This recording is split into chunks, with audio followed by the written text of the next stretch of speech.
Kia ora, welcome to the Silver Fox office, where we are on a quest to find the foxiest old guy in cinema. I'm LC. And I'm Mike.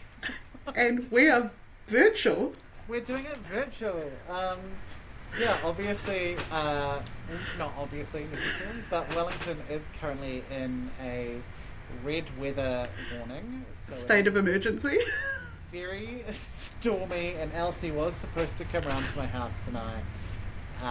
But I was like, do you want to drive? And Elsie was like, maybe not.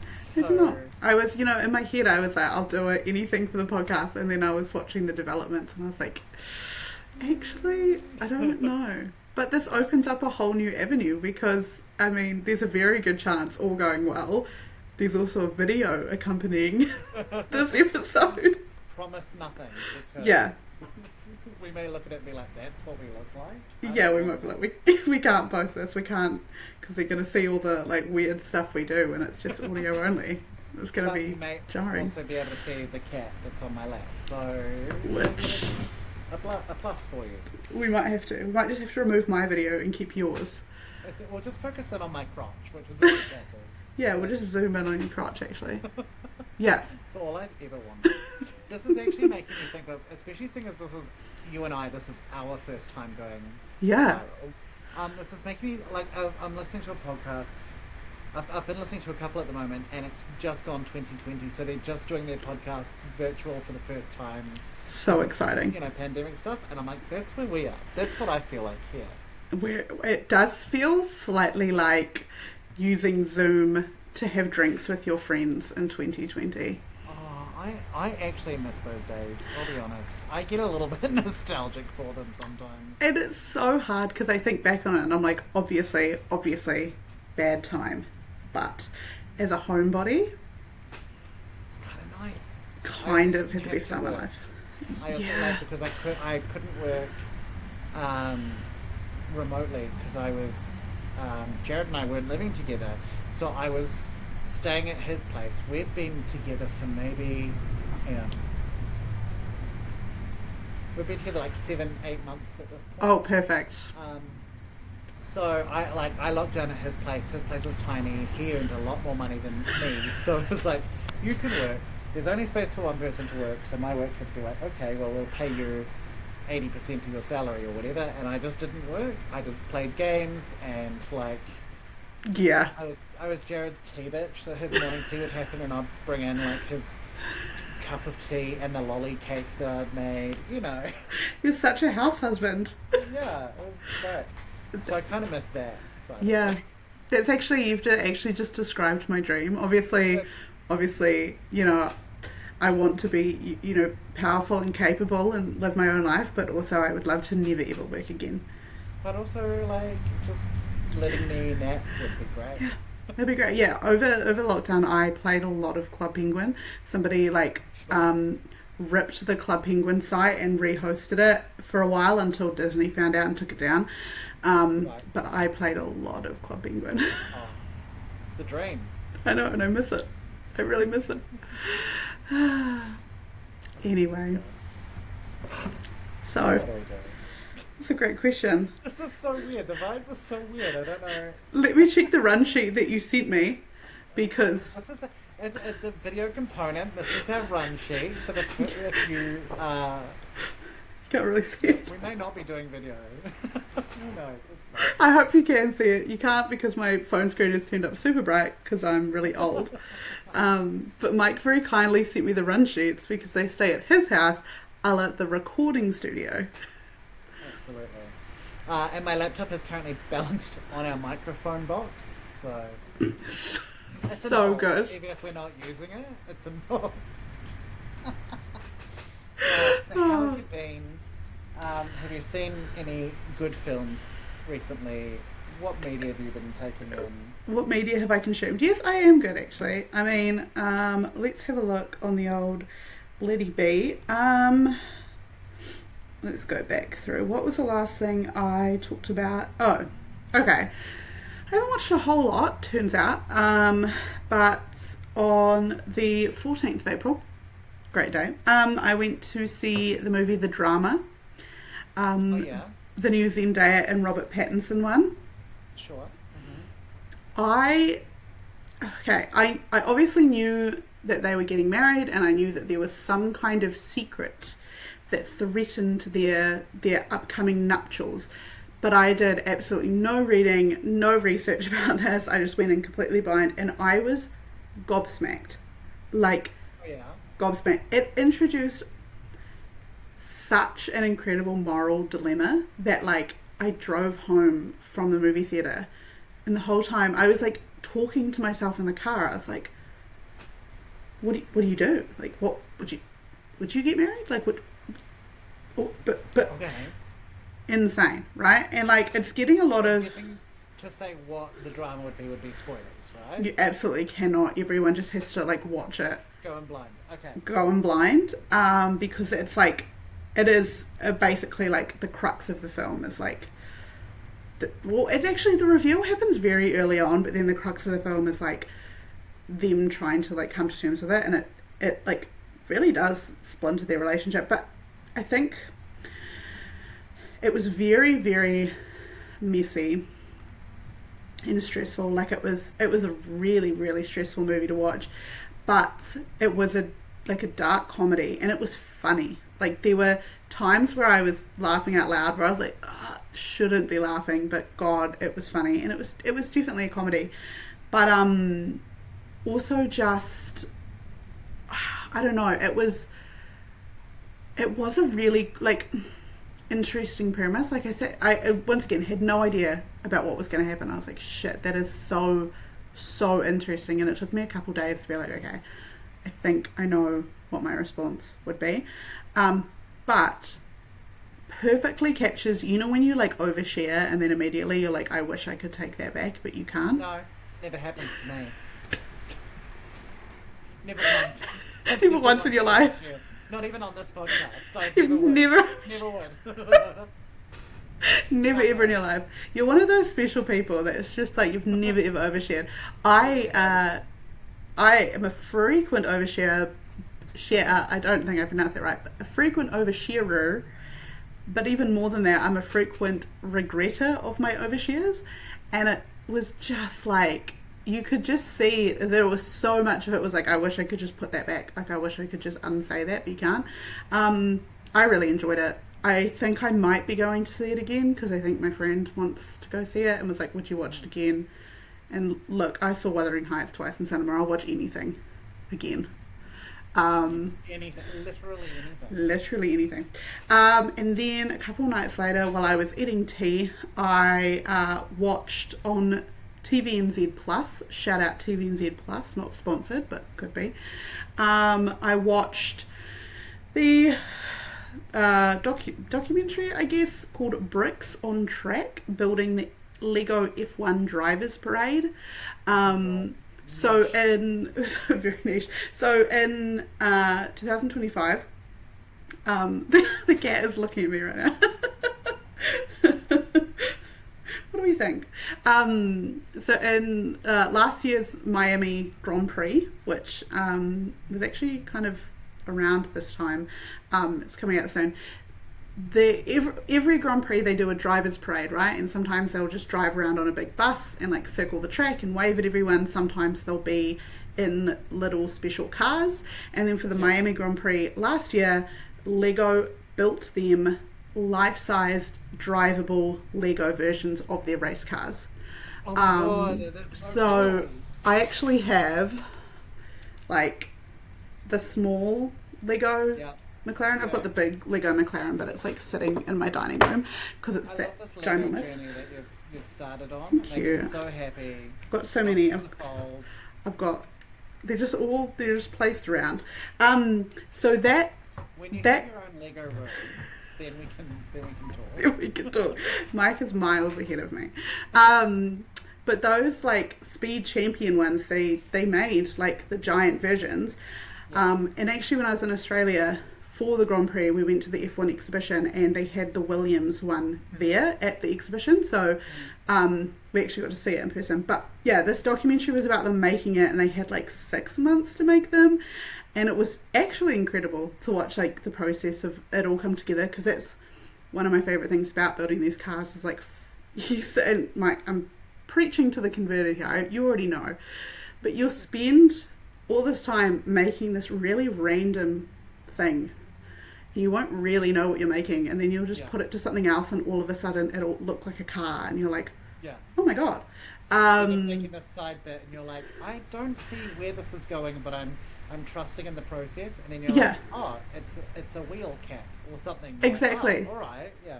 That was exactly me being like, I'd spent all this time making this really random thing, and then I was like, oh, it's the side pod for the car, like, obviously. So the documentary was like really short, but it was really good, and then it showed all the drivers driving them, and it's just so much fun. Like, they all had so much fun doing it, even like the super mega serious ones. So that documentary was really fun, thoroughly enjoyed it. And then on this Saturday just been, I went to the movies with me mum and me sister, and I forced them to relive my childhood, and we watched The Magic Faraway Tree. Oh my god. I loved that book as a kid. I was obsessed with it.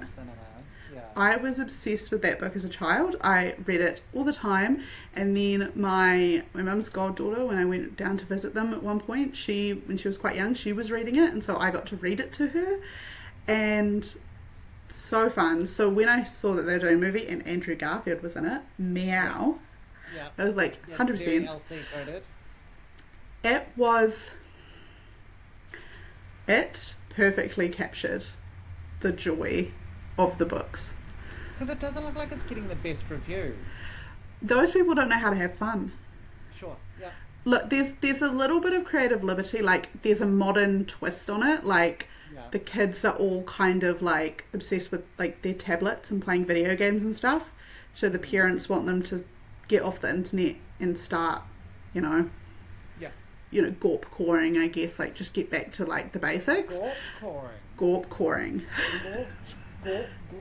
Yeah. I don't think gorpcore is probably, gorpcore is more like fashion, but I guess it kind of applies here. Gorpcore is like like technical outdoor, that kind of stuff. It's more of a fashion thing, but gorpcore. G-A-W-P? G-O-R-P. Gorp. Gorpcore.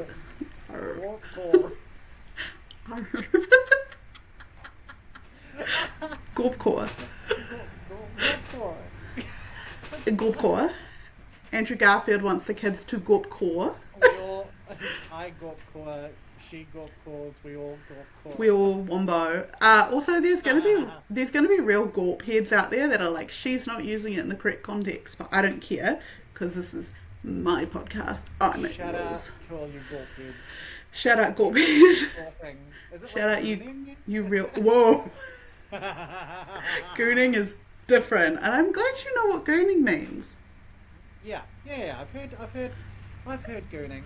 I've heard of the goon. I may have participated in a goon on occasion. You might have had a goon session at least once. What, Det Dandy? I've been known to goon on a Czech hunter on occasion. My goon session is sponsored by Det Dandy. That is incredible. What are we even talking about? So, the Magic Faraway Tree. Last episode we did obviously had a decent talk about porn at the start. We did get a message from Matt Loverain's friend of the pod, who said representation matters. Thanks for that. So, you're so welcome, Matt. That part was for you and you alone. So yeah, the Magic Faraway Tree. Yeah, the most innocent. Yeah. So yeah, there was that creative liberties, because also Andrew Garfield is like trying to start a tomato sauce brand, which is like not in the books, but that's fine. Andrew Garfield, and I was like Andrew Garfield, not the character. No, Andrew Garfield's character. I thought you meant, and I was like, is this another form? Are we going to have an Andrew Garfield sauce tasting? Sauce episode? I wish. No, okay, I'm not going to continue that. Anyway, we'll leave that one be.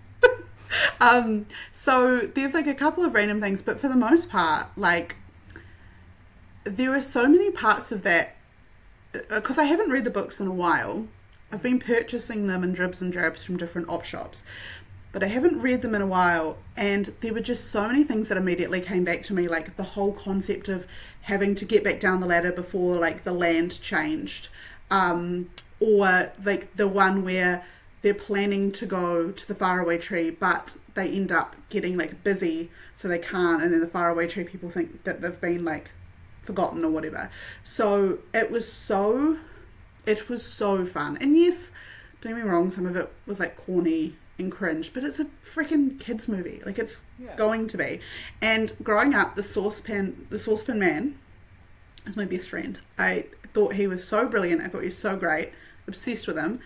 And as soon as I saw the saucepan man in this movie, I was like, there he is. That's my boy. That's my boy. That's my guy. It's all about Moonface. Moonface is so brilliant in this. Like he's I really like so great. The way they've done him, but he's not right. You know, in my head, it's his face like looks like the moon. Well, that's it, because it's just his hair around his face, and I was like, oh, but like it's still, because obviously it's probably how they could do it without having to rely, I guess, too much on CGI for him. Also, Nicola Coughlan from Dairy Girls plays Silky, and she is so cute, so gorgeous. Everyone get out there and watch The Magic Faraway Tree, because I'll tell you what, it is a belter of a film. And then also, while we were there was like a trailer for this film called something like Sheep Detectives, and it's like, yes, yeah. And I was watching. Incredible for that. The cast is stacked for a movie about sheep solving a murder. Yeah. The cast is stacked, and I was looking at it and I was like, Mike is going to be all over this. I love it, Pete. Yeah. I love the murder mystery. Like predominantly like British cast, right? Yeah, it's like Emma Thompson. Oh, what's his name? The guy that cheated on his wife with Sutton Foster. What's his name? Hugh Jackman. Surely in this it would be Hugh Jackman. Well, no, he plays a human. He's like the farmer that gets murdered, I think. Emma Thompson is there for some reason. Also Molly Gordon from like The Bear and Shiver Baby. She's there. Yeah, it looks like massive cast. It is called Sheep Detective, isn't it? I like that I now have my laptop like in front of me, so I can... Emma Thompson, Nicholas Braun, yeah, Hong Chow, Brett Goldstein, Bryan Cranston, Julia Louis-Dreyfus, Chris O'Dowd, Regina Hall, Patrick Stewart, Reese Darby, Bella Ramsey. Oh my god, this is an insane cast. Nicholas Galitzine, watch out. Yeah, no, that's a must watch. So everyone, put it in your calendars. Sheep Detective. I think it might already be out, but everyone get down there and watch Sheep Detective. Yeah. Otherwise, I don't think I've been playing a lot of Sims 2. Mm-hmm. So my movie watching has been stunted by Sims 2. I've also started a few things but not finished them. Like I tried to start the One Taste documentary about the orgasm cults. Right. But I got like maybe halfway through and I was like, I have to turn this off because I could feel my brain falling out my ears. So, right. Yeah, that's me. How about you, Mike? What have you been indulging in? Well, the primary thing that I've been doing with my time is playing Fallout 4 on the PS5 so because good. I love the Fallout games. I love Fallout 4 in particular. Like Fallout New Vegas is the best, but Fallout 4 is my first one, so it just has a special place in my heart. I have not recently been like found any games that have really consumed me for a long time, and so to find this that I've really locked in, even though this is maybe my fourth playthrough, like, you know, I've played it so many times, but I'm just obsessed with it. It's one of those ones where I'm playing it, if not I'm thinking about playing it, I'm wanting to be playing it. right now, the pause screen of it is right there, and I keep looking at it. My controller is right here, and I'm really worried that I'm just gonna start like, Yeah. while playing it. If you just start slowly drifting off, and we'll just see the reflection in your glasses, we'll just be like, oh, it's me. Yes. Um, so yeah, that's kind of been my main thing, and I've really just been enjoying it. Such a joy to really just fall into a game. You know, I feel like one of those moments with media where, and it's any sort of media, it's music, it's books, it's film, it's TV, it's games, whatever.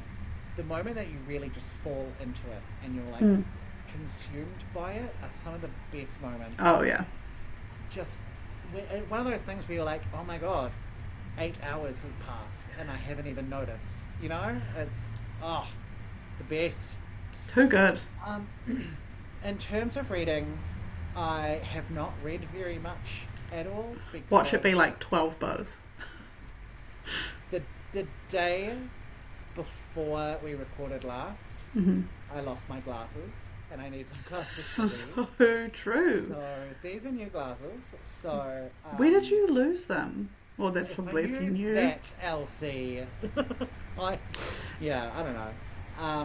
But I got new ones, and I really They're very like nice. ones. They are Elton John brand, which is great. Shout out Elton, friend of the podcast, friend of Dorothy's, friend of the podcast. Close personal Elton. I went to school with a kid called Elton as well, and that was like friend of Dorothy, friend of the podcast. It describes all our listeners except for Ed. Shout out Ed. Shout out Ed. So because I lost them, reading was very hard. So I've started. There are 2 books that I've started actually that I have not finished. So The Talisman by Stephen King is one. It's the next one that I'm on, and I'm only like 100 pages in, and I've been reading it for about 2 weeks, which is just because it's hard. It's been hard to write. So what I then did was I was like, well, it's a hard book to read for me anyway. It's not one of my favorites of his. So I need something easier. So I've gone and I've read The Magician's Nephew and The Lion, the Witch and the Wardrobe. Fun. C.S. Lewis, so both part of the Narnia film, Narnia book series. So I've been reading those. Like, it's been a day. Yeah. And I read a script called Peter and Alice by John Logan, which is... So there was a point in time where the woman that inspired Alice from Alice in Wonderland and the boy that inspired Peter from Peter Pan were alive. And they were both in the same place. And so this script is basically about what if Alice and Peter met. Fun. Yeah, and the original play starred Judi Dench as Alice and... Say no more. Was it Ben Whishaw? Oh yeah, Ben Whishaw. As Peter? Oh no. What a guy. Get angry. Someone's going to No. get angry at me. Let's fact check this. I'm looking it up. It was Ben Whishaw. It was Ben Whishaw, yeah. You did right. And it's really interesting. It's kind of... wasn't quite what I wanted it to be, to be honest. But it was good enough, you know. But the Narnia books are such a delight. I love those books. And it's been years since I've read them. Like 25 years since I've read them. So I remember we used to have the whole collection. I remember it so distinctly. I used to sit in like my parents' room, and sometimes I would just like read all of the spines of all of them because there were like tons. Because what? Sorry. There were tons of them. He was like cracking them out. There were 7. Okay, cool. Oh, I thought there were. When I was a kid, I was like, oh, there's like 50 of these. 7. Are you thinking of the Wizard of Oz books? Because there are like 50 of those bad boys. Maybe. Who knows? But we definitely had the Chronicles of Narnia. Had hundreds of them. Yeah, I just kept buying them, and I was like, why are there so many of these books? Elsie, that's not Narnia, that's the Bible. Which, actually, Aslan is Jesus. Aslan is Jesus. Aslan is Jesus. I didn't realise though that there was such a big. There's a huge debate over what order you read them in. Oh. It's huge because so there's 7 books. There's A Magician's Nephew, Lion, the Witch, and the Wardrobe, Horse and His Boy, Prince Caspian, Voyage of the Dawn Treader, Silver Chair, The Last Battle. Right? Mm-hmm. Those are the 7. And the Lion, the Witch, and the Wardrobe was the first one he released chronologically. Right. And then I think it went. Oh God, I don't want to say it. I'm going to make people angry. I'm looking at it here, and apparently, so he released it: Lion, the Witch, the Wardrobe, Prince Caspian, Dawn Treader, Silver Chair, Horse and His Boy, Magician's Nephew, Last Battle. But it looks like it should go Magician's Nephew, Lion, the Witch, and the Wardrobe, Horse and His Boy, Prince Caspian, then Voyage, Silver Chair, and then The Last Battle. Yeah, but honestly, people are, obviously people are rabid about Narnia because it's incredible. But there's so much debate over which one you read it. More than like what order do you watch the Star Wars films in, right? Because there's just so much in it. Like in Lion, the Witch, and the Wardrobe, you're like, the children didn't have any idea of who Aslan is, much like you wouldn't. Yeah. But if you read it the other way with Magician's Nephew first, then the readers know who Aslan is. Right. It's just there's a whole bunch of little things with it. So so I'm reading them in chronological. So I started with Magician's Nephew. There you go. And I'm excited to read the rest of them. In terms of films, I also haven't watched heaps. What have I seen? So we watched. Do you know the YouTuber ContraPoints? ContraPoints? No, but I'm Googling. She's really cool. Natalie. What's her last name? Win. Natalie Wynn. So she's great. She's a trans woman. She does lots of like philosophy and lots of media stuff, and she's really cool.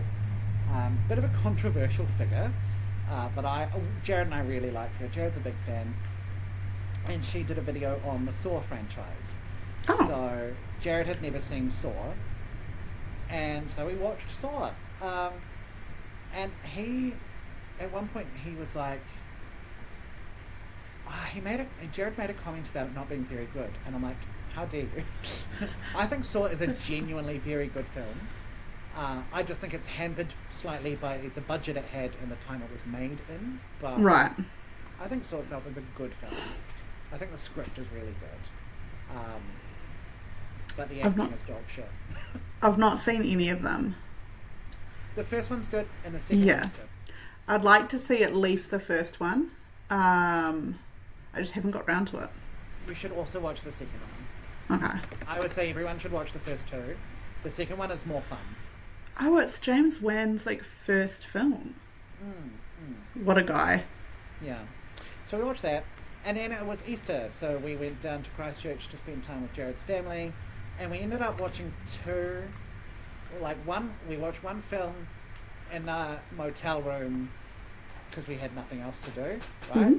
And then we watched another film with his family, and both of these films were nothing films, which I think are perfect for both of those situations. Yes. If you're watching a film with the family on an Easter weekend, sort of nothing thriller, perfect. Yep. The first one we watched was The Visit by M. Night Shyamalan from 2015. Okay. Which is like a couple of kids go and stay with their estranged grandparents for a week, and weird stuff starts happening. I know the one you're talking about. Have you seen it? I haven't, but I've read the Wikipedia page. So M. Night Shyamalan, more and more I'm beginning to think that The Sixth Sense was a fluke, honestly. That was an insane movie, and every time I remember who made it, I'm like, it doesn't add up. Doesn't work. But I like a lot of M. Night Shyamalan stuff. I really love Signs. I actually quite like The Village.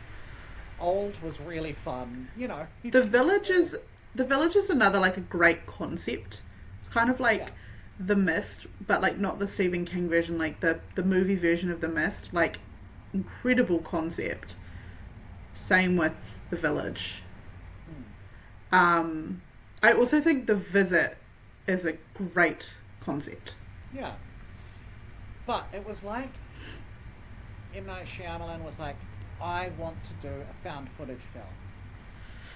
But he did not want to commit to the concept at all. So it just feels really... It's like, I want to do a found footage film, but I don't want to relinquish control of what the camera looks like. No, I don't want to find feels, any footage. Yeah, it's really weird. It didn't really work for me. The acting was not great. It was very weird. I don't know. It was very, very strange. And at one point, Broadway darling Celia Keenan-Bolger turned up, and I was like, Celia Keenan-Bolger, what are you doing here? Celia? And she had nothing to do. And I was like, Celia Keenan-Bolger, why? She had a walk-on part in The Visit by M. Night Shyamalan. It's so strange. Because I saw her name in the cast, and I was like, okay, hello Celia Keenan-Bolger. But then she had like 2 scenes, and I was like, alright, bye Celia Keenan-Bolger. Yeah, hi and bye. And then we watched a movie, this is the one we watched with the family, called Awake from 2007, which stars 2 noted actors at the peak of their prowess, Hayden Christensen and Jessica Alba. Love Jesse Albs. Look, Hayden Christensen was as bad as he has always been. As I remember him being. I'm like, this man cannot act. Jessica Alba, much worse than I remember her being. And I don't remember her that fondly, to be honest. She definitely has pretty privilege sometimes. Honestly, like, this movie just stars 2 people who got hit by being hot. It's a mog-off. Yeah. We just mog each other. So I feel like I've talked about it before. I haven't really watched too many Hayden Christensen films. The only thing I recall is Rachel Bilson, who was married to him for an extended period of time, her saying on a podcast, I believe, that the first time she ever had an orgasm was with Bill Hader, who she was dating several years after getting like a divorce or separation from Hayden Christensen. So she basically went on a podcast and was like, the whole time, because mind you, she has like 2 kids with Hayden Christensen. The whole time we were together, he didn't make me come once. And I was like, what? Wow. That doesn't surprise me. I look at him and I'm like, He fucks like he acts. Yeah. He fucks like he acts. He fucks like he acts. He just shows up, gives us a bit of a mog, and then off he's gone. I'm just looking up Hayden Christensen naked right now. And what are they saying? What are the streets saying? There's nothing. There's a few edits. Poor Hayden Christensen. If only having a beautiful face, because he was undeniably sexy as Anakin Skywalker, beautiful. Like with the long hair. Yeah. Yeah. People are crazy about that, and I see why. But too bad there was nothing else going on. Too bad there's nothing on upstairs. Or downstairs, apparently. Nothing on. The next film I watched was Merrily We Roll Along. So good. Pro shot of the Broadway revival, starring Jonathan Groff, Daniel Radcliffe, and Lindsay Mendez. We also managed to watch it on the 2-year anniversary of when we saw it on Broadway, which was really cool that we got to do that. I love this musical. I love that production. Incredible. The way it was filmed was really weird, and I didn't like the way it was filmed. Perfect. It was all real, like major close-ups on everyone, and you never once got to see what the stage looked like.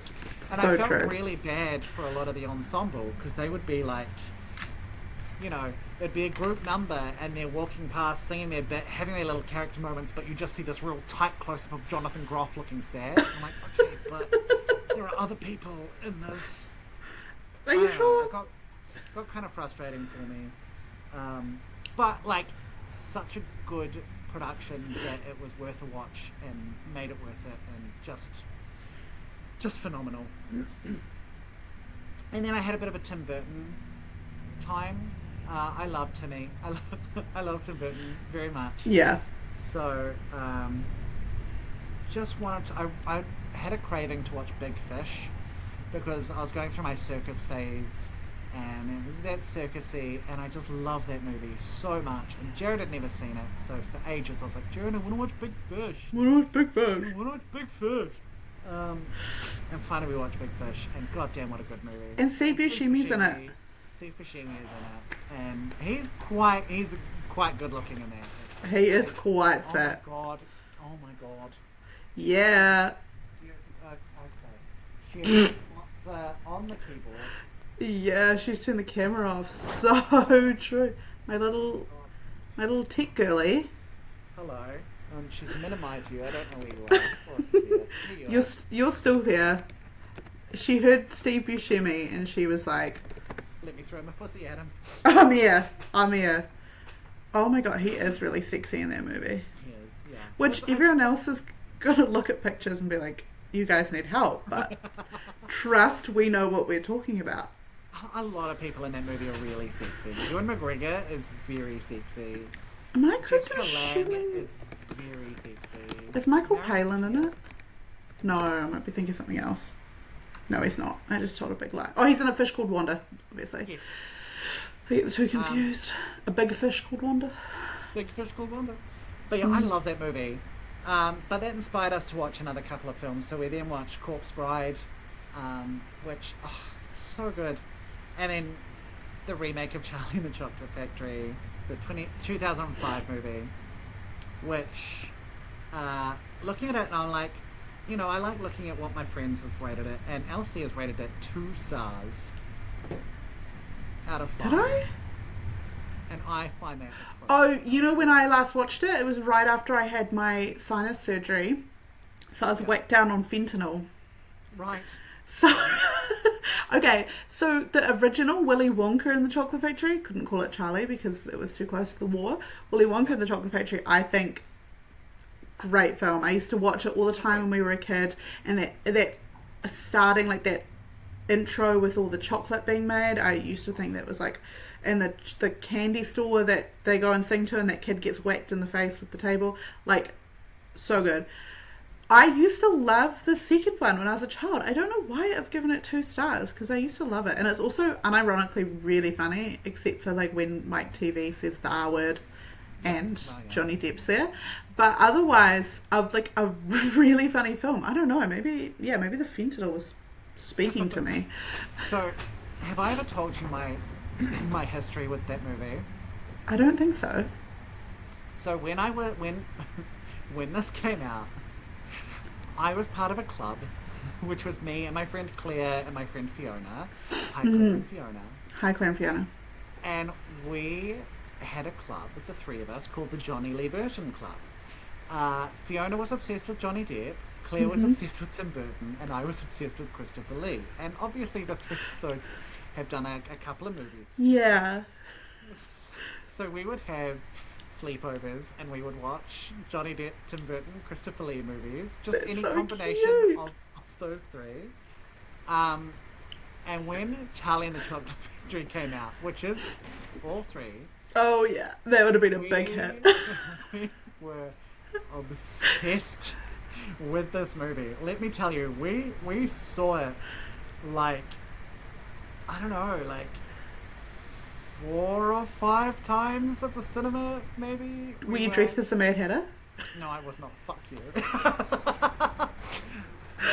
Sorry. We went to see it heaps. I love that.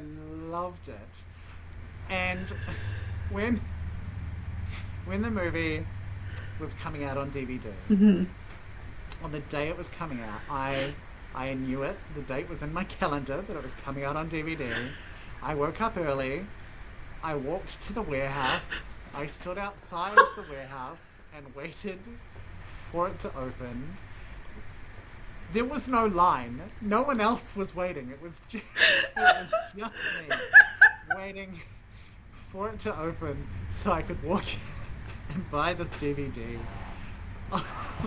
Charlie and the Chocolate Factory 2005. And they had a promo where if you bought it on the day, maybe not even in the day, if you bought it like in the first week, they would also give you the soundtrack for the film. So I also got the soundtrack. And then I would listen to the soundtrack every night before going to bed, like on my CD Walkman. On your Walkman? I was listening to it. And then like 4 weeks. And then I had to stop because whenever it got to the Violet Beauregard song, I would start aggressively chewing my tongue in my sleep. So I had to stop listening to it. You hear that chewing all day long, and you're like, sorry, can you imagine I don't being mind if I do. one of the staff members at the warehouse and being like, there's this like kid, like he's like outside, like banging on the doors, and then as soon as they open them, you beeline straight for the right Willy there. Wonka stand. Like, I know what I want. No Oh one my stand in my God. way. You have so many good stories, and you're just so willing to share them, which is one of the greatest things to me, because between this and going to see the premiere Alice in Wonderland dressed as the Mad Hatter. Also, a Tim Burton, Johnny Depp, Christopher Lee film. Oh my God, I always forget that that's Christopher Lee that plays Willy Wonka's dad. Yeah. Such a commanding presence. Every time I eat a chocolate, I always think of like Willy Wonka trying to eat it through the braces. Oh my God. Wow, I needed that. And you're welcome, everyone. And then... I'm flushed from Yeah, saying that's really good. So, okay. After that, we watched a documentary called Hell House, which is from 2001, and it's basically about this group that puts together like haunted houses, but with an evangelical Christian point of view. So instead of, ghosts and vampires and Frankensteins and all that sort of stuff, this is the abortion room. This is the homosexual room, and it's like a gay guy in a bed dying of AIDS. And that's where we go on Fridays. Yeah. I thought I saw you at the homosexual room. I was at the abortion room. Oh, wow. Cool. Yeah, we just missed each other. Ships passing in the night. Do they do birthdays? Can I get them to come and do my birthday? I would love that. I was watching this, and obviously it's really problematic. Really. Yeah, 100%. I was watching this, and I was like, I would go to this. I would absolutely go to this. Unironically, 100%. At the end, there's a thing where they're like, okay, we're going to open that door. And you're free to go. There's no scare tactics. We're not trying to pressure you. But, do you know where your soul is going? Because if you don't, it could be going to hell. And I will pray for you right here. So you can stay and we can pray together. Yeah. Or you can walk out that door. The door is going to open... The door is going to open in 6 seconds. And it's basically like counting down. He's like, it's not a scare tactic, guys. There's no pressure. 5, 4, 3. Yeah, and then they all leave. So, whatever. Oh my God. But it literally, if you watched it after a Christopher Guest documentary, it would feel like a comedy. It would, if you watched it after a show or Waiting for Guffman, it would be just the same level of funny, because these people are insane. I'm adding it to the watch list right now because... Yeah, it's all on YouTube. Oh, the best documentaries are. Yeah. You know what? Everybody really is so creative.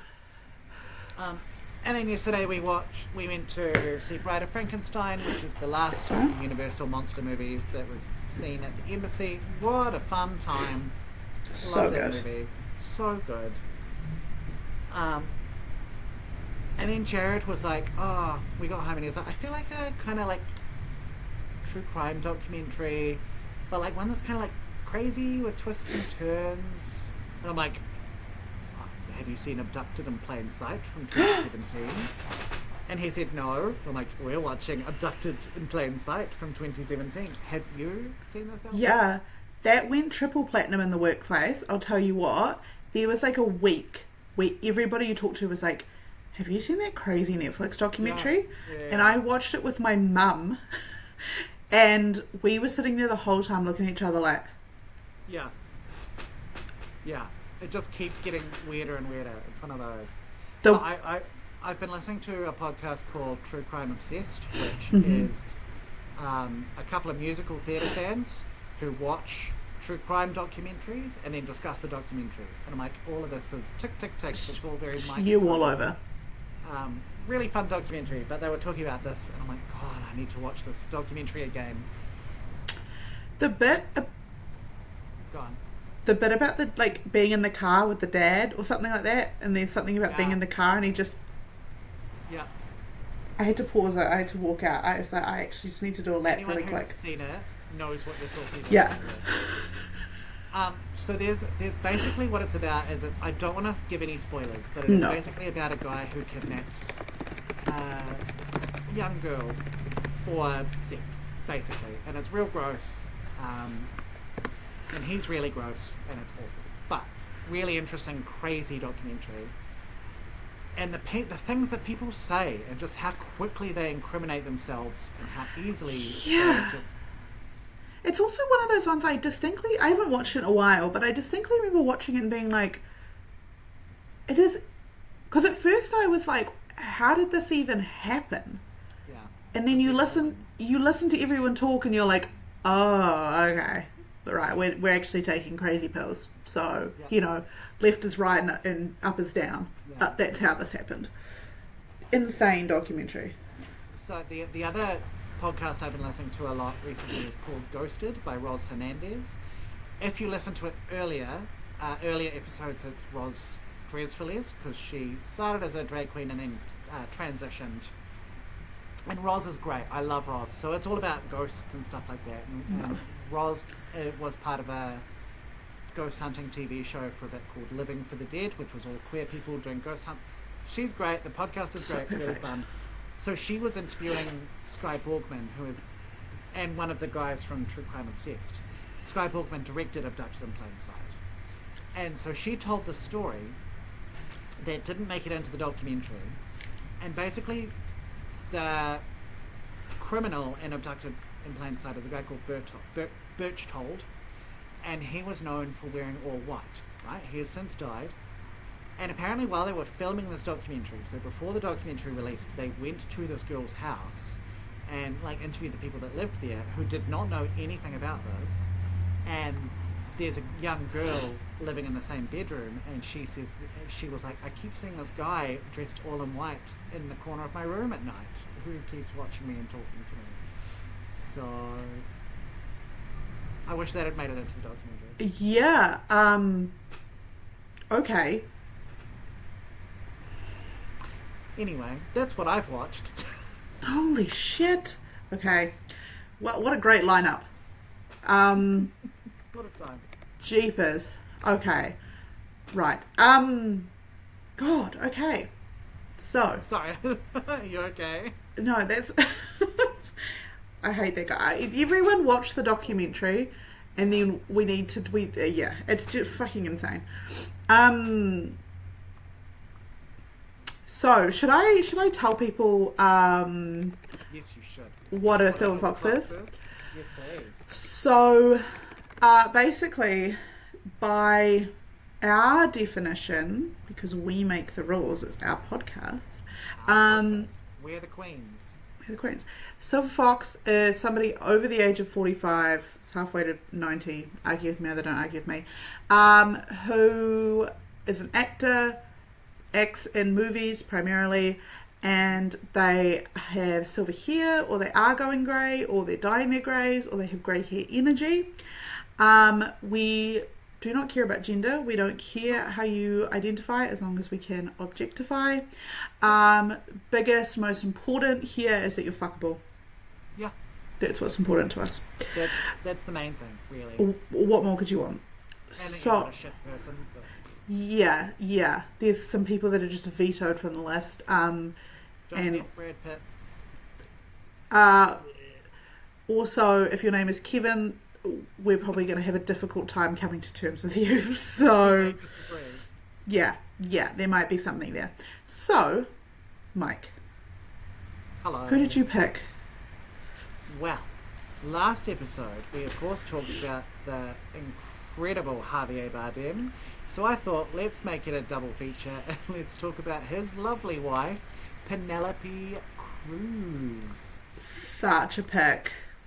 I honestly, one of the sexiest. She's so beautiful. Her skin, her face, her body, her hair, her voice. Oh my god, her voice. Watching whole movies in Spanish, being like, I don't fucking know what she's saying. And it does not matter. Because I can't read the subtitles because I'm looking at her. I'm like, forget a subtitle. She's so beautiful. Yeah. So beautiful. Incredible. I had a great time with this. Yeah. And I would love to... I had a bit of a long list as well. I had like 5-6 movies that I was trying to toss up between. And it was almost a little bit like getting to the point where I'm like, okay, well, I'm going to pick this one because it's not as long. Or, you know, I'm like I'm getting to that point where I'm like, how do I pick out of these ones? How do I narrow it down? Yeah. Like, I can't remember who it was, but I refused to watch a movie that was 4 hours long. I wish I could remember which... I think that was... That's right, with Elizabeth... Liz Taylor. I love her. I think she's sexy. I'm not watching a 4-hour film. Get fucked. Oh, you did watch Caligula, didn't you? I did watch Caligula, but... Porn version. A lot of porn. A lot of Caligula porn. Yeah. So, win some, you lose some. No, this one was very fun. Also, just has... Like, I was going through them and I was like, shit, she's been a lot. She's done, like, a lot of films. Yeah. But, yeah. No, well worth it. So, Mike, what did you pick? How would you pick? I didn't, but if I said hum on again, like... I mean... If I went and watched it again... She tastes like ham. She tastes like ham and onions. So, like I said, I had a long list. Mm. And it took me a while to figure it out. It did come down to, 5 of these that have got like over 2 hours, and this one's an hour and a half. So I'm going to go for this one. Okay. Vicky Cristina Barcelona. Yay! Good pick. I also almost picked for Javier Bardem. Yeah, but totally understandable. I decided I'd go for this one. So what did you think? So, she is beautiful. Oh yeah. She is an incredible actress. Mm-hmm. The movie itself became a background movie quite quickly for me. It's a Woody Allen film. And What do you expect? you know what I found? This is the first Woody Allen film I've seen. Yeah. Oh really? With the exception of Ants. But I always thought he had directed or Did he do written Ants? But he just acts in it. So I've never seen a Woody Allen directed or written film until this one. That's my first Woody Allen. I've seen Midnight in Paris, but I think that's my only one. You haven't seen Annie Hall or... No Mighty Aphrodite, none of those. I try to avoid that guy because marriage daughter. Yeah, he's gross. He's very gross. But this movie, pretty hot. Pretty hot. Oh yeah. One of the reviews I saw of it literally just said sexy people doing sexy things, and that's kind of it. So it stars Rebecca Hall, Scarlett Johansson, and I don't know Rebecca Hall, and Scarlett Johansson I've always been a bit like, on. She's beautiful, I don't think she's a bad actress. She's just not one that I'm particularly passionate about one way or the other. And Javier Bardem, obviously, who is oh boy, Javier Bardem and Penelope Cruz are kind of the big four. And basically, Scarlett Johansson and Rebecca Hall play Vicky and Christina respectively, and they go on holiday to Spain. And there they meet a artist, Javier Bardem, who quickly seduces them, and then basically he fucks both of them, and then his crazy wife turns up, played by Penelope Cruz, and it's romance, it's all about how they all interact with each other, and it basically ends up being at one point Javier Bardem, Scarlett Johansson and Penelope Cruz start a throuple, and it was worth it. It was worth it. Yeah. It was worth it. Okay. There are two scenes in particular. It became a background movie, like I said, but there were two scenes that made me look up from my phone. Say no more. The first scene was when Vicky and Christina first meet Juan Pablo, is it? Yeah, I think that's his name. Yeah. So it's when they first meet him, and he goes, hello, blah, blah, blah. And he's like, would you like to come to this little town with me? And they just meet him, and they're like, what? And he's like, yeah, would you like to come to this town with me? And we're like, it's quite late. Where is it? And he's like, oh, it's a few towns away. We'd have to fly there. So he's just asking them on, a holiday with two women he's meeting there. He's like, yeah, well, we'll look at some art. There's some art that I want to look at. We'll drink some really good wine. We'll all make love. It'll be a great time. And they're like, Vicky's arguing. Christina's like, yeah, all right. And then you just see them on a plane, and he's flying the plane. But quite sexy, though. Just his bluntness and the way he's like... He wouldn't have even had to have gone to making love. He would have been like, do you want to come to... yep. Okay. That's it. Sure. I mean, Vicky is engaged to be married, but I'm like... But it's Javier Bardem. Yeah, but she's not engaged to be married to Javier Bardem. Yeah. Girl, get in the fucking Cessna. What are you talking about? And then what? And the other moment that made me look up from my phone is Christina, Scarlett Johansson, is a photographer, right? So she takes lots of photos, and there's this incredible montage of her taking all these photos of Sophia, I think is her name, Penelope Cruz. And I'm like, same, I'll do it. I'll take photos of Penelope Cruz all the time. And then they're developing them in the dark room, and then Penelope Cruz just rubs her arm, and then they just start making out in the dark room, and it's all dark filtered, and I'm like, great, this is great. This is a good time. I picked the right film. Yeah. And there is one other scene of Penelope Cruz painting, and she's an artist as well, and she is in,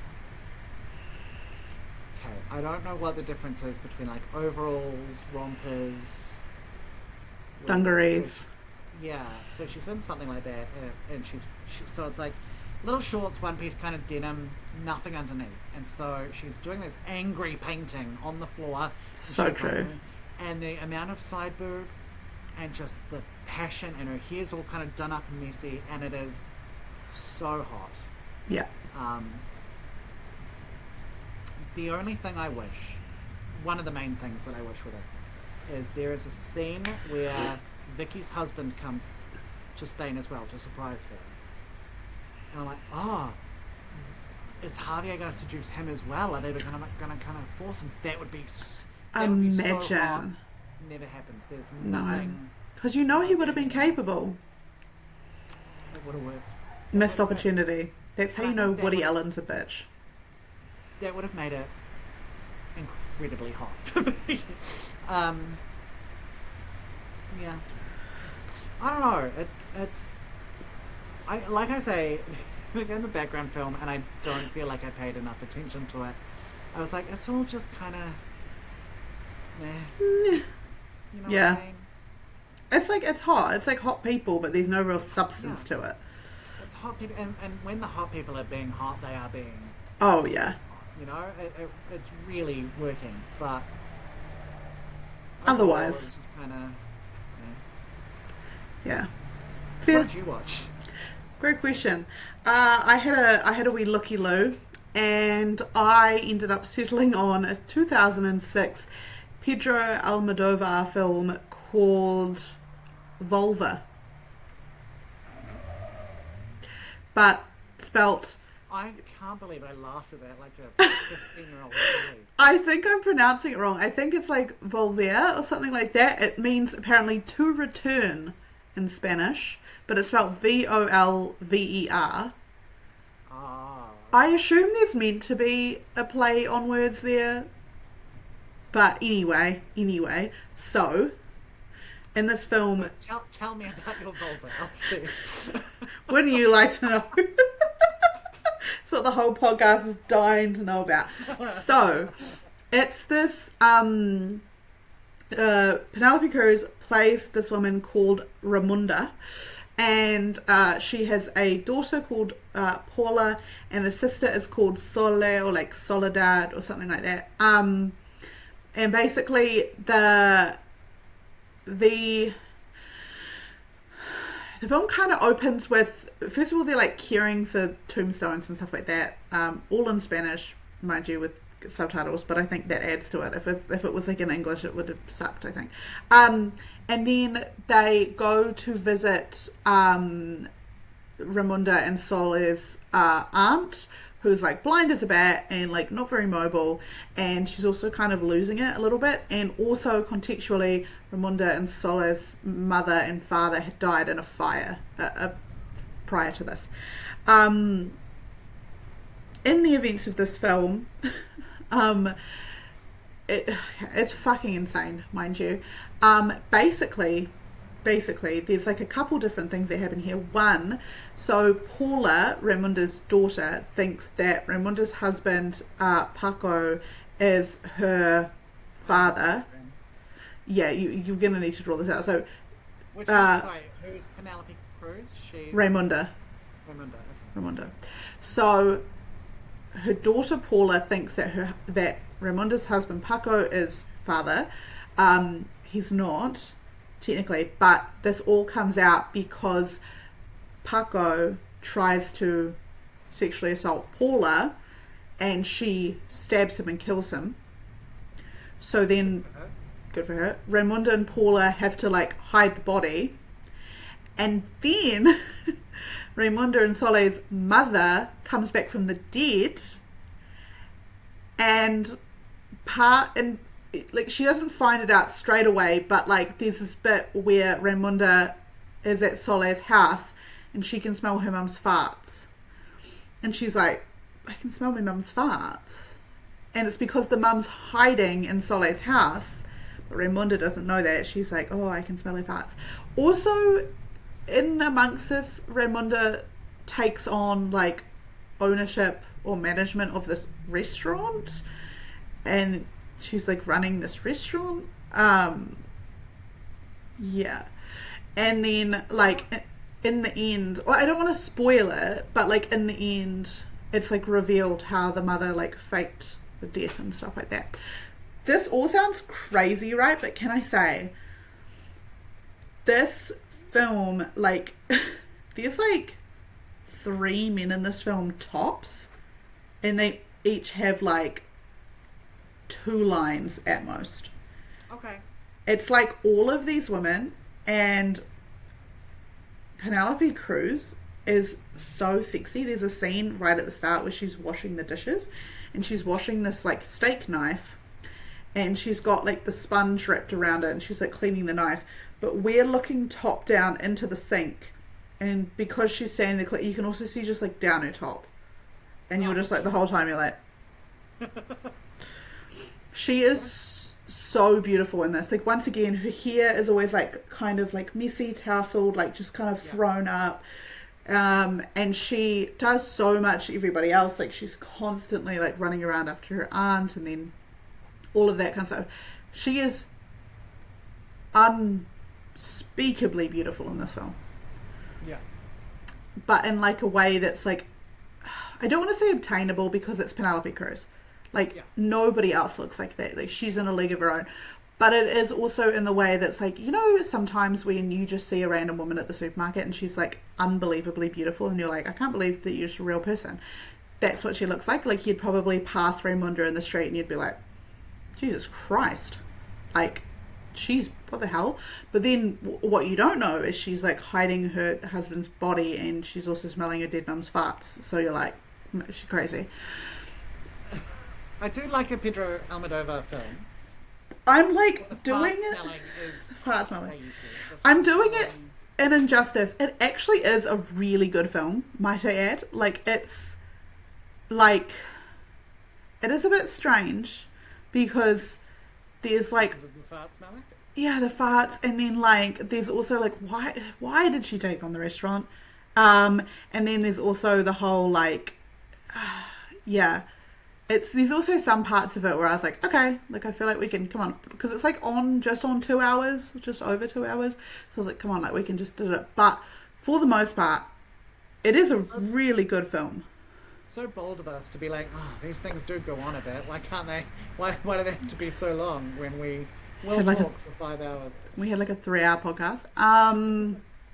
Yeah, no, it's good. Also, like, it is dark in places, like obviously with Paco being a fucking pervert, and then also there's like some stuff later about like Raymunda's own childhood. But a good film, and like a class act performance from Penelope Cruz, and at what I would say her sexiest. So yeah, everyone watch Vulva. I don't think it's pronounced like that. It's something like Vulva or something like that, but I don't know. I'm going to say it in my disgusting New Zealand accent. Vulva. Everyone go look at Penelope Cruz's vulva. Yeah, get your vulva out. Yeah, Get your vulva out, love. get your vulva out for Penelope Cruz. Well, you know, tits out for the boys, vulvas out for Penelope Cruz. For Penelope Cruz. And we've always said that. We have always said that. Yes. Yet another unofficial motto of this podcast. Yeah. It is really good, and I think it like received like quite a bit of acclaim, if I do recall. The name does seem to ring a bell. If you saw the poster, you would know immediately what I was talking about. Like, it's this one of these like flowers, and every time I've seen it so many times, but like never stopped to watch the film. Yeah, that poster. Yep. You'd know the poster. Yeah, that's the one there. There it is. Yeah. Great. I genuinely recommend people watch it, because it's also like it is funny in parts as well as being horrifically dark, and also just like Penelope Cruz works 3 or 4 jobs or whatever, and before her daughter murders the husband, like, he's such a piece of shit. Like, there's this fucking awful scene where the daughter comes in, and mind you, she thinks he's her biological father. She comes in and she like sits down on the couch, and she kind of puts her leg over the arm of the couch, and she's wearing tights, but he's just like leering at her crotch, like under her skirt, and I was like, this motherfucker needs to die. And then 5 minutes later, prayers are answered. So wins a win. Wins a win. So yeah, no, Vulva by Penelope Cruz. That sounds like a very specific perfume. You go, oh my god, are you wearing that Vulva by Penelope Cruz? Have you heard of that like thing? Have you heard of that, like, is it called like vabbing or something? Vabbing. Is that what it's called, vabbing? Where like, what was it, gorpcore? this is very different to gorpcore. This is people with vaginas were using things from their vaginas and putting it on like their, like, where you would apply perfume, and apparently the pheromones are meant to attract. So they were using to like their bodily juices. Yeah, to like. I don't love that. No, I just think it's like, it's sure. I don't want to yuck on anyone's yums, because Lord knows, No. I've said some strange things. It just feels like I'm gonna take my sweat and rub it on other bits of my body, right? Yeah, like I wouldn't be like, Yeah. you'd be like, whoa. I mean, some people might be into that, right? Some people might be like, I'll see, I wish you would do that, right? Yeah. Oh, you could write in at silverfoxoffice@gmail.com and let us know if you'd like us to engage in vabbing. How are you gonna vab? I guess maybe I dab.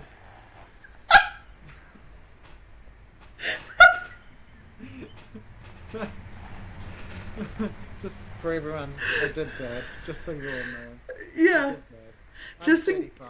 Yeah, and just in case we don't end up making this video, Mike dabbed. I feel like you're just gonna take that part of the video, right? There's no other video, and then all of a sudden it'll just be like, and then cut back to like black screen. Yeah. Wow. This is gonna be Penelope Cruz's vulva, dad. In transmission. Mic drop, right? Move Yeah. on. That's all. So true.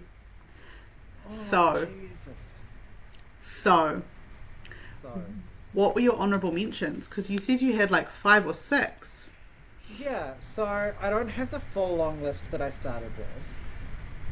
But I've got the... Ooh, excuse me for yawning. So the 4 that I narrowed it down to. I'm honestly, because we're doing this virtual, I was so close to doing it in my bed. And I was like, that's going to make me too sleepy. It's going to ruin the vibe. Joining live from Mike's bed. We'll snuggle. I mean, I do have a little blanket here. I could just, get myself Cute. all cozy. So, okay. The 3 that I had 4, including Christina Barcelona. So, Vanilla Sky Mm-hmm. was one, because she is beautiful in that. I have seen that film once. It was, I don't know why I remember this, but it was the very first film I ever saw on a DVD. Oh. You will remember that. I don't. And the other one was Parallel Mothers, which is another Almodovar film, I believe. Oh, actually, I think I know. Yeah, I know the one. Yeah, which is about her and someone else in a lesbian relationship, both of them pregnant, I think. Sounded hot. Woof. And then the last one on my list was 9. Which, Oh, yeah. I did not want to discuss for reasons, but I that's a flawed movie. I like that movie. It's not good. I like it. She is very hot in that. She does Oh, a whole stripteasey, burlesque kind of number, and she in that film she is very, very hot and also very cute and sweet and funny and touching, and like she's just great in that. Her singing is very auto-tuned, which may take away a little bit of it, but she is so hot that it's fine. It's fine. It's So Penelope charming. Cruz. Yeah. So I was pretty close to doing 9, but I settled for Vicky Cristina. And ultimately, I think that was probably the right choice. Yeah, I think you made a great choice. What about you? What were your Oni mentions? Oni Mensch, Vicky Cristina Barcelona, Hamon. Yeah, that's also on my list. Come on. And then Pirates of the Caribbean, I think it's Dead Man Tell No Tales. Oh, okay. She I plays a don't sexy pirate. Okay. I think it's Dead Man. Hold on. Penelope Cruz, Pirates. Oh, no, it's on Stranger Tides. I totally lied. All It's right. on Stranger Tides. Yeah, she plays a sexy pirate. So everyone loves pirates, especially when they look like Penelope Cruz. I understand Johnny Depp is getting way more references in this episode than we would like. Yeah, it's but a bit heavy, which we it is- apologise for. It's not our intention. It is mostly my fault. I'm sorry. I'm glad you said it. So, I was part of a club. yeah. Well, okay, so because you made such a you were so vulnerable with us, I will reveal something. I didn't realise the Johnny Lee Burton Club was sharing a vulnerability, but that's okay. So when I was young, maybe like 7, 7, 8, Mm. I was obsessed with Johnny Depp. I'm a reformed Depphead. The first step is admitting that you have a problem. I'm a reformed deputy of state or whatever. Deputy secretary. So I was obsessed with Johnny Depp. I had posters of him in my room. I have this memory that my GP, like my childhood GP, even knew about me being in love with Johnny Depp. Like, I remember her asking me about Johnny Depp. Anyway, so, oh my god, this is so cringe. So there was, oh my god, there's this video. Also dress up as the Mad Hatter. But No, I never dressed up, thankfully. I don't think my folks let me do that kind of stuff, which was good. But so there's this video, and I tried to find it because I found the hard drive for my old computer, which is where I found like the Halle Berry deals with intruders thing. I tried to find this video, but I couldn't find it, so I don't really remember where it ended up. I think I might have scrubbed it from existence. But I made this, like, it was like satire, right? So I was doing like an SNL bit, Sure. Where I pretended to be a fan obsessed with Johnny Depp. And it was this thing where I had the shoe box and I called it my Johnny box, and it was like all these things that I had like collected from Johnny Depp. And one of the things in the box is like a lock of his hair, and like the joke was that like as he was running away from me, I like grabbed it and like snatched it off of his head, which I would do now if I like saw him. I would rip a whole chunk out, right? So in it, I like pull out. I say in the video, like I can hear it in my head. I'm like, it's my prized possession, and then I look at it and I pause, and then I go, sometimes I stroke it, and my sister and I used to quote that all the time because what the fuck am I talking about? So whenever I think of Johnny Depp, I can't help but think of the Johnny box and the lock of his hair, and sometimes I stroke it. Insane thing to say at 8 years old and record it.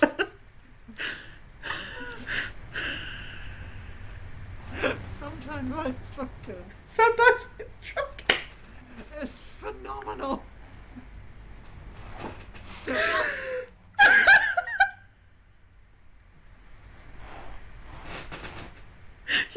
That's a quote. It's a direct quote. Elsie says sometimes I stroke it.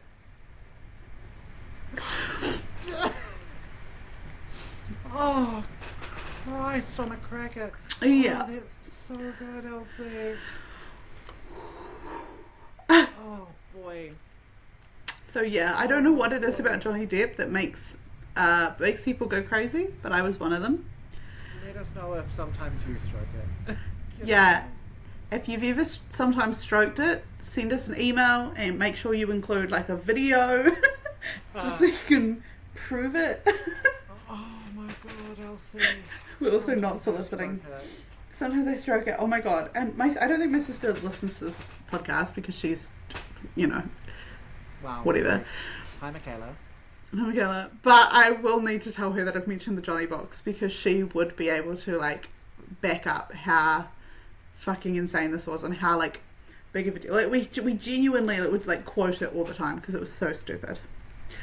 Oh, The Johnny box. God. Sometimes I stroke it. again, though, to reiterate, boo Johnny Depp. Boo. Yeah, fuck Johnny Depp. If you see me in the street, it's over for you. That whole all your hair's coming out. Yeah. I'll beat you up. Oh my god. Right. Good We're pivot. now on to the part of the podcast where we go on to No, we're not. IMDb. Oh, yes, we are. Oh, I lied. I'm sorry, I skipped one. Yes, we are. I told Mike he was wrong and I was wrong. Well, normally I'm wrong. To be fair, it's fine. So we now go into the part of the pod where we talk about Fox facts. So we go onto IMDb and find the most tepid, probably inaccurate facts that you can think of. If we know any off the top of my dome specifically, Just yours. feel free to say them. Otherwise, we just look at our lovely IMDb list here. Take these with a grain of salt. Elsie, do you have any off the top of your dome? She's married to Javier Bardem. No, I don't. I don't actually think I know too much about her. No. Um, Well, she is the second Spanish performer to be Oscar nominated. The first was Javier Bardem. oh my god, what a power couple! It's so good. I'm seeing here that apparently her sister Monica Cruz was used as a body double for her in Pirates of the Caribbean on Stranger Tides because Penelope was pregnant at the time, which has led me to having a look at Monica Cruz, saying a lot of names right now, Monica Cruz, and discovering that they are both exceptionally beautiful. Wow. Of course. Of course. Hot family. Yeah. Oh, there is one I had off the top of the head, actually. Her and Javier Bardem met during production of Hamon Hamon, Mm-hmm. but they did not fall in love, I guess, until they rekindled their acquaintanceship during Vicky Cristina Barcelona. So sure, there you go. Likes to keep stray cats. Oh my god, I love her even more. She speaks 3 languages: Spanish, English, and Italian. Despite common misconception, she can't speak French. She hired a dialect coach to help her in the French film Fin la Tulipe and learned her lines phonetically. So true. She says her role in Hamon Hamon psychologically scarred her for life. Psychologically scarred me. Yeah, it was a waka.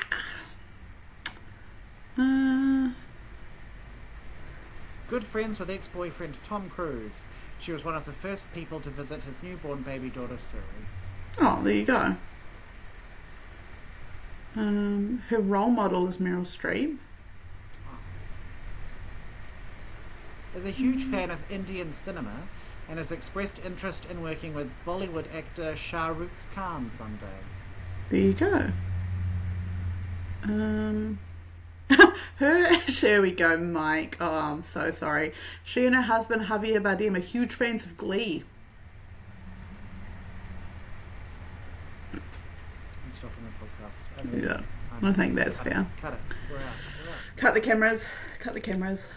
Look, Patty LuPone is also a fan of Glee, and Wasn't she on I Glee? love people despite their flaws. She was on Glee.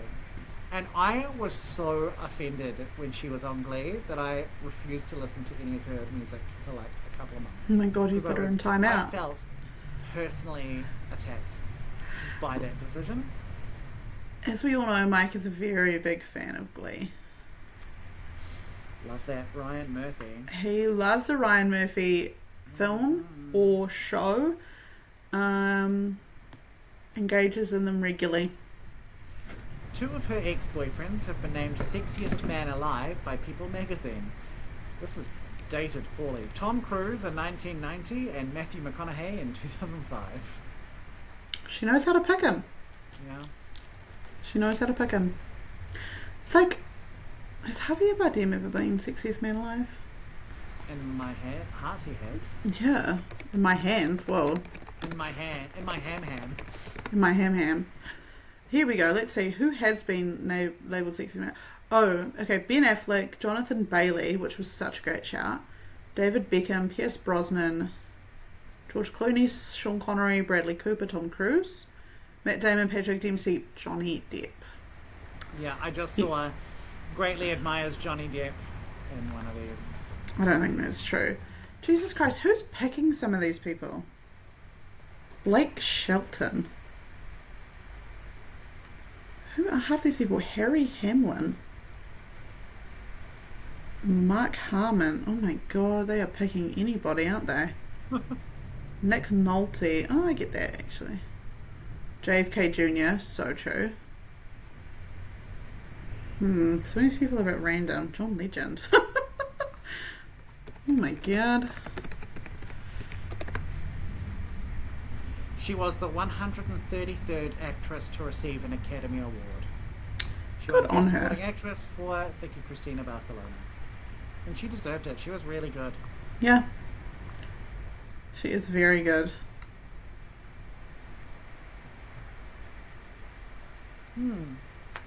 Interesting. Love you, Penelope. Love you, P. So now the bit that I was skipping ahead to, Yeah. it's time for us to do some science and do a Punnett Square. It's We are called scientifically minded. We're scientists. We do Does This Fox Fuck? Where along the x-axis we have fucks, doesn't fuck, and then along the y-axis we have knows what sex is, doesn't know what sex is. And so even if they have kids in the movie, doesn't necessarily mean they fuck. It's more of like the energy, the mindset. So, what did you say her name was in Vicky Cristina? Sophia? Sophia? Does Sophia fuck? Does Sophia fuck? Does Sophia fuck? Let me tell you. Yeah, she does. Fuck, she does. Does she fuck? Her name's not Sophia at all. It's Maria Elena. Very So I similar. can't speak to Sophia. I can't speak to Sophia. Maria Elena, however, Maria Elena, oh boy, does she fuck? Fuck, she does. She can. She knows all about it. She knows what it is. She can and she does. Morning, noon, and night.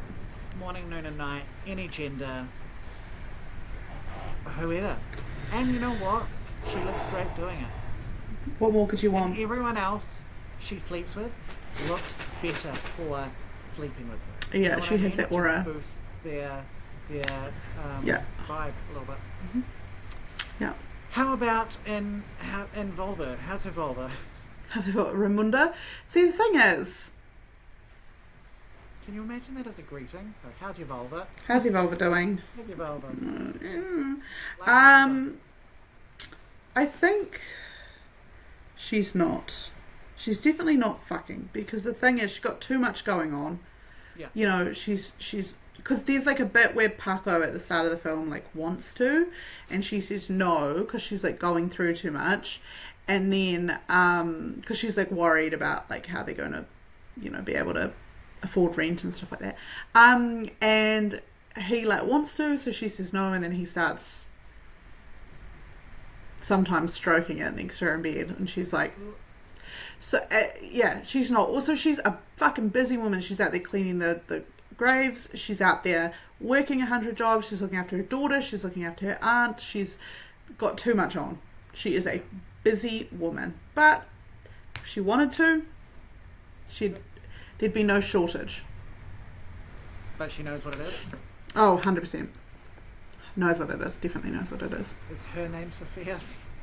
No, Raimunda. Raimunda. No Sophia's here. All right. We are now up to the most exciting part of the podcast.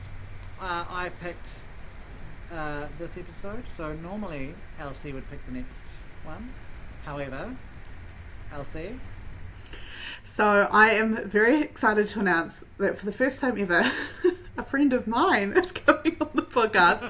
I promise you I have friends. I know it doesn't always seem like it, but I do. All of the friends that I've brought have become your friends. Exactly, and I'm very grateful for it. I love every single person that you've brought onto the podcast, and shout out all of them. I do love you. And so now I get to bring my own friend. So we have been friends since I was but a wee sprog. She started out as my sister's friend, and I claimed her as my own. She lives all the way in Wales, but she and her girlfriend are coming to New Zealand to stay with us, and during that time we said we got to get you on the pod.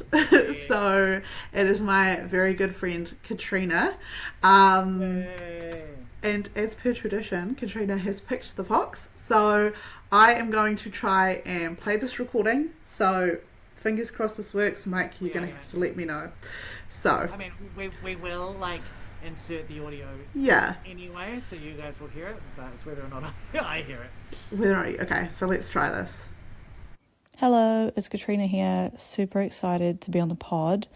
My silver fox is the sexy Gillian Anderson. What?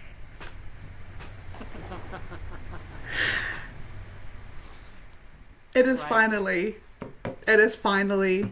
Gilly Anders time. I feel like a lot of people are going to be upset because I have said no to Gillian Anderson before because when she does lots of TV, more so than movies, but She does have, I checked, yeah, she has like 40 movies. yes. So we have movies to pick from, and she is also, I think people are going to be mainly upset because they wanted to pick her. Yes, exactly. So I apologise to everyone I've said no, but Katrina's coming all the way from Wales. So... Exactly. I feel like if you're travelling across the country to be on a, like across the country, across the world, to be on a podcast, you get first dibs. I know Jared really wanted to pick Gillian Anderson, and you're only coming from the next room. So... Exactly. So it just says, also Nick Offerman Also, was phenomenal. That was a great So, show. Yeah. so I am So excited. very excited. I'm also excited to meet Katrina. I've heard so much about her and interacted with her in messages because she is our biggest fan, I think. She is genuinely like one of my best friends. Also, just to give you like a little bit of an idea of what she's like, she kept telling me that she was going to send through the recording, and instead she would send through a recording where she said her fox pick was my dad. So I had to keep being like, is it going to be my dad again? And it was. But then finally, we've got Gilly Anderson. I'm so excited. You listening to them beforehand? Well, I listened to a couple of them, and then she was like, I'm going to send through the real one. And I was like, okay. So the real one's here. No, she was like, I just need you to check if the quality is okay. And I was like, yes, the quality is fine. On the two where you said it was my dad, the quality's fine. And then she sent through the real one. So there was... Make sure you join us next episode for Elsie's dad. We're all very excited. Yeah. So there was a chance I could have clicked on that one, and it was also my dad. That would have been very funny. No, it wouldn't. No, I'm very excited. I'm so excited to see her again. It's genuinely been like years and years since I last saw her. So I'm ecstatic. I can't wait. What a treat. Oh my God, it'll be so much fun. Fun. What a shout. I'm so excited. I did kind of have a feeling because Elsie had been saying for ages that was what the pick was going to be. So I'm not surprised. But that's okay. But I am very excited. I can't wait. I'm so excited. Oh, and I can't wait to watch a Gillian Anderson film. I know. I've got a couple in mind already. Oh, it's going to be good. It's going to be a good one. So, Mike. Yes. What is your Letterboxd username, and what are you rating old VCB? Vicky Cristina Barcelona. The look on your face really sold that. You're like, I really couldn't remember. I was like, what letters are there? What does Christina start with? It could be a K, I guess. It could be Christina with a K. It could be. So, my letterbox is the same as my Instagram. You can find me at any, and most social media will have it this way. My username is One Hat Matter. That's ONEHATMADDER. And I am giving Vicky Cristina Barcelona 3.5 stars. Nice. It's almost a 3, but I think it was charming. It was kind of light and frothy, and 3.5. Solid. Respectable. What about you? What's your letterbox? What are you rating? What are you rating Penelope Cruz's Vulva? So my letterboxd. It's got legs. It's really got legs. My letterboxd is Dixie Normus 69. That's DIXIENORMOUS 69. 1 through 6-8 were all taken. And I am rating Vulva 4 stars. I really liked it. There was nearly no men, and it was a lot of women getting shit done. Which we are in support of. Exactly, and that's what I want in a film. It was like the Bechdel test on steroids. Were you at all tempted to watch Come On, Come On? Yes, actually, I considered it, and then I looked at pictures of her, and I was like, beautiful, but just too young for me. I'm like, I think she was like 18 when that film was made. She was nearly 10 years older than Yeah. her when that film was made, and I was like, like all beautiful, but like Baby. like a milf Penelope Cruz. That's where it's at. That's where it's at, man. That's my bread and butter. So I think I'm still gonna watch Hamon, but more as like a what the fuck, like a sitting there on my couch like perplexed, yeah, yelling waka at the bird. Yeah, I might go watch it with Mum, eh? That would be a great idea for like a first date film. But like, we should watch a movie and then like chuck on Hamon. Because like, also I'm known as like the movie person. Like people come to me for recommendations. Imagine that being like, we're gonna watch Hamon. It's a, and you can sell it as like, you know, it's an international film. Yeah. Oh, it's like so that like, I don't really want to watch. And if they're like, I don't really want to watch it, but like, oh, so you don't like, you're scared of subtitles, like you only know one language. Are you a little bit racist?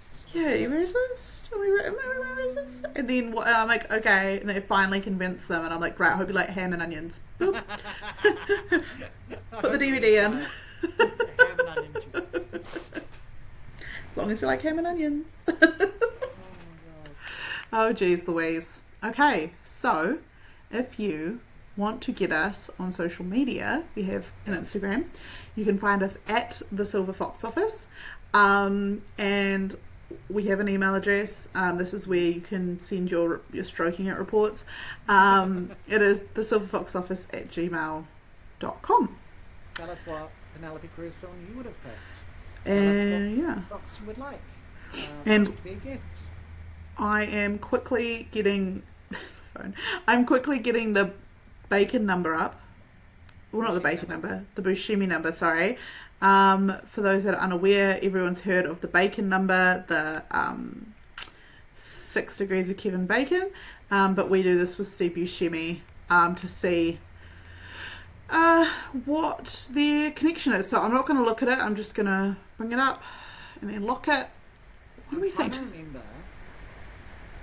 What was the Buscemi number for Javier Bardem? Was it 2? And Javier and Penelope have been in a fair few films together. So there's at least it's 3 minimum. It's probably a 2, but I'm trying to think, have they been in a movie together? So she's been in House of Gucci, she's been in Ferrari, she's been in. Has she been in any cartoon films? She was in Gothica. Surprised you didn't do Gothica. She's like mental patient in Gothica, so she's Cool. purposefully not sexy. So I was considering it, but I'm gonna say 2. I think I'm going to say 2 as well. I can't recall if they've been in a. Is it 1? It's 1! Oh my god! Hang on. Okay. Oh, You're not going to get it. You're not going to get it. Oh, it's going to be something like. It's one of my dad's least favourite movies. He took my sister and I to see it during the school holidays. It's called G-Force. It's about hamsters. Oh, okay. Yes, no, okay.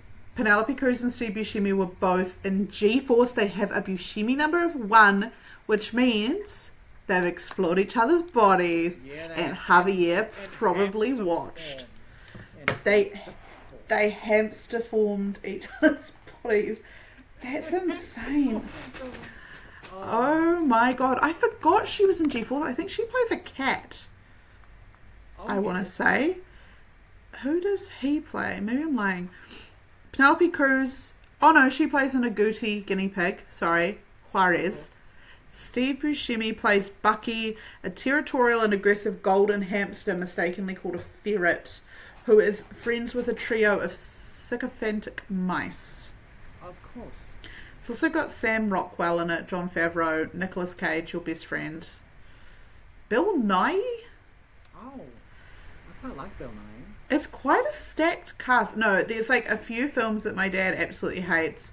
G-Force is one of them. Country Bears is another.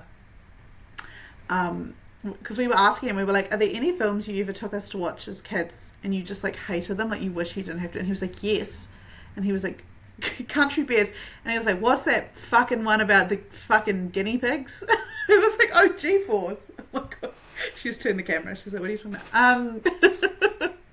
Oh my god, they're both in G-force. G-force, that's so funny. Shout out, pull one out for all dads who have had to take their kids to movies that they did not want to see. Yes. Like the time my sister was going to take me to a film, we had tickets, and then she ended up being sick, and so couldn't take me. But we had tickets, so my dad ended up having to take me to see Spice World, the movie, the Spice Girls movie. Oh, Dad. Honestly, That's so that sweet. That poor man. What a film, though. I love that. What movie, about? but it's not good. It's not good.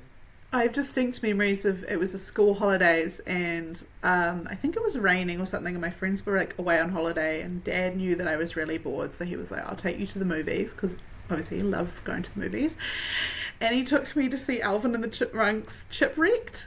Oh no. And he like fell asleep immediately. He like thought it was terrible.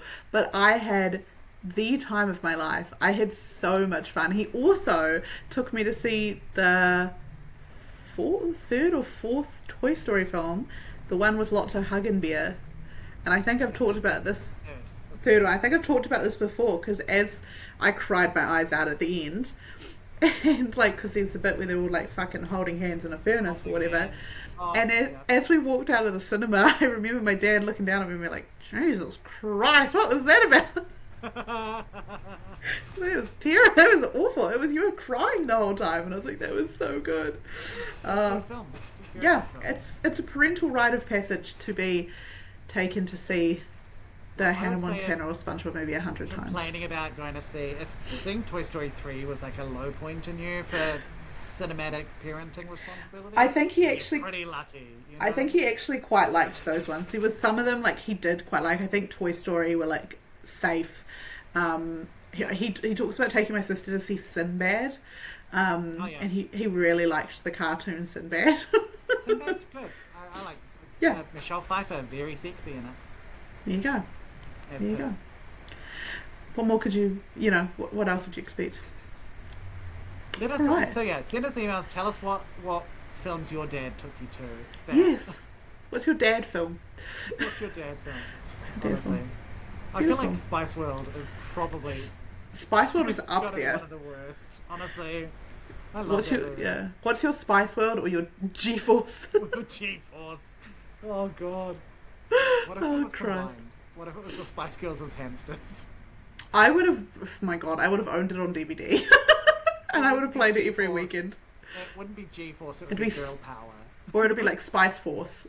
Spice Force. Yeah. That's part of the in the Spice World. That's part of the joke of Spice Force X, and they're like crime fighters. Well, G-force, the guinea pigs are like secret agents. That's why they're called the G-force. Incredible. So yeah. There you go. Well, thank you for a lovely time. I hope the audio has been okay Yeah. for our first virtual time. Not being too screechy, but If it's really bad audio, we probably won't do this very often. So no. Hopefully there's no more weather events. So hopefully. Alright, well, I hope everyone that's in the same area as us is staying safe and staying dry, and everyone else is just having a grand old time. It's pretty crazy out there, so Yeah. But we will see you next time for one of the greatest, one of the all-timers. I can feel it in my bones. It's going to be good. Okay. Yay. Alrighty. We love you, Steve. Love you, Steve. Love you, Penelope. Bye. Bye.